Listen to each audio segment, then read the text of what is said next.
Imagine waking up to the stench of rotting food scraps inside your shiny, Dula 60,000 electric car. That's the nightmare Laura Mitchell faced at 5 a.m. one Tuesday, her pristine Audi Q4 e-tron reeking like a dumpster. She never saw it coming, but when you've been siphoning electricity from your neighbor's outlet for months, karma has a way of hitting hard. My name's Ethan Carter, a 35-year-old engineer who ditched a comfy desk job at Lockheed Martin to fix up classic cars in my Seattle garage. I never thought I'd turn my grease trap into a weapon, but watching Laura, our HOA's queen bee, gag at her fancy blazer, worth every stolen watt. I moved into this quiet suburb 6 months ago, drawn by its neat lawns and white picket fences. My garage business was legit zoning permits, noise restrictions, the works. I'm a by-the-book guy, always have been. But 2 months in, my electricity bill spiked by Law 100. I figured my tools were to blame, but the numbers didn't add up. Then Laura knocked on my door, all polished in her tailored suit, her blonde hair pulled tight like she was ready for battle. "Mr. Carter," she said, skipping the small talk, "your garage is disturbing the neighborhood." She handed me an HOA warning about noise, even though I only worked approved hours. Her smile was cold, like she enjoyed the power trip. I showed her the city code VYing I was legal, but she just said, "We have standards here," and strutted off. That night, I pored over HOA rules, confirming I was in the clear. But the warning felt personal, like I'd crossed some in VY Cybele line. A few days later, taking out the trash, I noticed a white Audi parked oddly close to my driveway. A faint blue glow came from my outdoor outlet, the one I'd installed for yard work. It looked suspicious, but it was too dark to be sure. The next morning, the car was gone. I set up a cheap security camera, just in case. What I saw the next day made my blood boil. At 11:37 p.m., Laura's Audi crept up to my house. She stepped out, glanced around like a cat burglar, and plugged a charging cable into my outlet. She set a timer, hopped back in her car, and drove off, Leah VYing the cable snaking across my lawn. At 5 a.m., she returned, unplugged, and vanished before dawn. I rewatched the footage, fuming. A quick calculation showed she was stealing Law 20, Law 30 a week, racking up Law 120, Law 180 over 6 weeks. And this was the same woman threatening me with HOA fines? I decided to confront her. I printed clear stills from the VY Deo and marched to her mansion, complete with flawless landscaping and a door wreath that screamed money. When Laura answered, her face flickered from annoyance to panic as I held up the photos. "You've been stealing my electricity, Mrs. Mitchell. I like to be paid back." She snatched the pictures, tore them in half, and screamed, "How dare you spy on me? This is an invasion of privacy." I calmly explained the camera was on my property, perfectly legal. Her eyes narrowed. "My husband, the VYD, is a top attorney. We'll bury you in court." She leaned in, voice sugary. "In that noisy garage, the HOA's discussing new rules. Find another hobby." I walked away, defeated but burning inside. I dug into Laura's background. She was a high-end real estate agent, married to VYD Mitchell, a corporate lawyer, and had ruled the HOA for 4 years with an iron fist. My neighbor, Sarah Nguyen, a software engineer, rolled her eyes when I told her. Laura tried to find me Law 2000 for satellite dish, even though it's federally protected. She only backed off when I threatened to report her. Sarah urged me to build a bulletproof case. I added more cameras, motion sensors, and a separate meter to track Laura's theft. Over 2 weeks, I logged Law 235.67 in stolen power. I drafted a reimbursement letter, but before I could deliver it, Laura struck again. A certified letter arrived, announcing an emergency HOA meeting to address environmental hazards for my garage. The complaint, signed by Laura, cited fake issues like dust and fumes, backed by statement from neighbors I barely knew.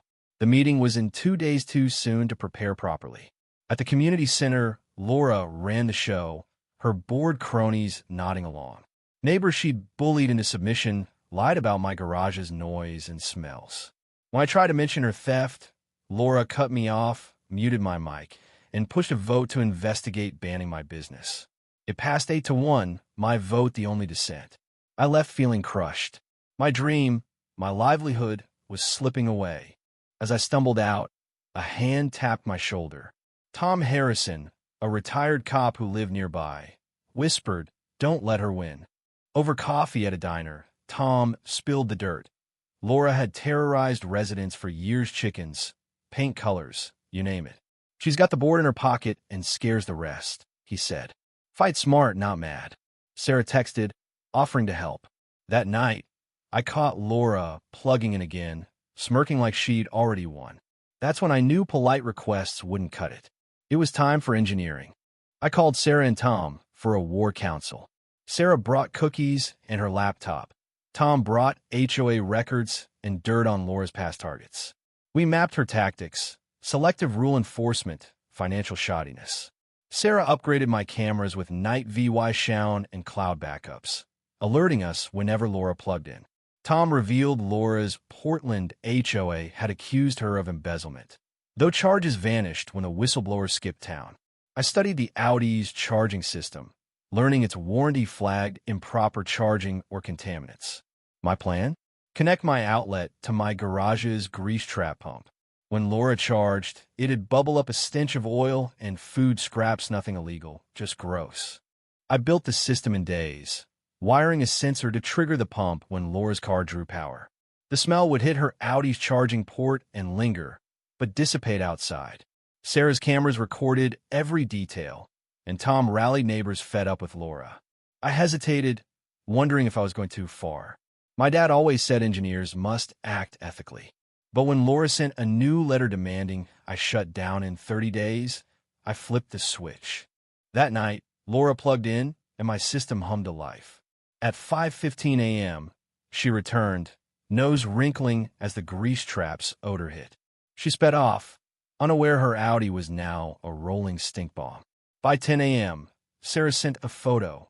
Laura's car, doors open, as she sprayed air freshener in a panic. A mechanic poked around, confused. Tom overheard her booking a dealership VY sit, ranting about an undrivable smell. The dealership charged Lot $2,000 to clean the interior, but the stench clung to the leather and vents. They flagged odd charging patterns, warning her warranty was at risk. Laura switched to a rental Corolla, a humbling downgrade. 3 days later, she stormed into my garage. "What did you do to my car?" she shrieked. I played dumb. "It reeks like death," she spat, then stopped, nearly admitting her theft. Accusing me without proof? I asked, pointing to my camera. "Threats won't help your case." She stormed off, rattled. Sarah and Tom warned me she'd double down. Sure enough, 2 nights later, Laura plugged in again, too stubborn to quit. I decided it was time for a bigger stage. We planned a trap. Sarah set up a secure chat for allies. Tom briefed key HOA members. I amped up the grease trap with fish oil for extra punch and rigged motion-activated spotlights. At 11:28 p.m., Laura's Audi rolled up. She plugged in, and the lights blazed, freezing her in place. The grease trap roared, unleashing a VY-look cloud. Tom, Sarah, and 20 neighbors stepped out, phones recording. "Evening, Laura," Tom boomed. "Care to explain?" Sarah held up her phone. "This is live to the HOA board." Laura stammered as the stench hit. The VYD arrived, piecing it together. "You're charging from his outlet?" he asked, stunned. Then he dropped a bomb. "Laura's been cooking the HOA books. Thousands in unexplained expenses." Laura's facade cracked. She yanked the cable and jumped in her Audi, but the battery was too low to start. Trapped in her reeking car, she pressed the button uselessly as neighbors watched. She fled on foot, humiliated.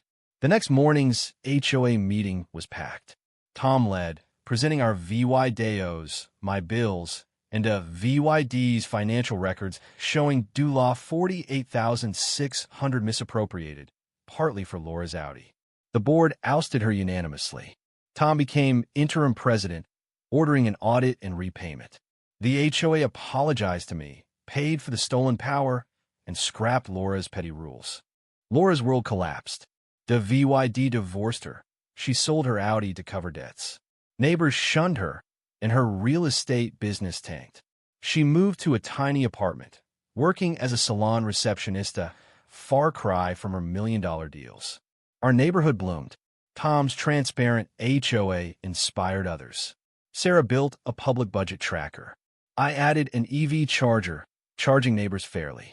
Sarah and I grew close, bonding over cars and code. Tom mentored me, sharing cop wisdom. An audit uncovered Laura's hidden fraud VY tie-in from Arizona, explaining her paranoia about my garage. I let it go. Her downfall was enough. Every morning, I see the oil stain where Laura's Audi parked. She drives by sometimes, eyes down in her beat-up Corolla. Justice stinks, but it's sweet. What do you think? Was my grease trap plan genius or too cruel? Should I have pressed charges, or was public shame enough? Have you faced a bully like Laura? Drop a comment, hit like, and subscribe for more wild tales.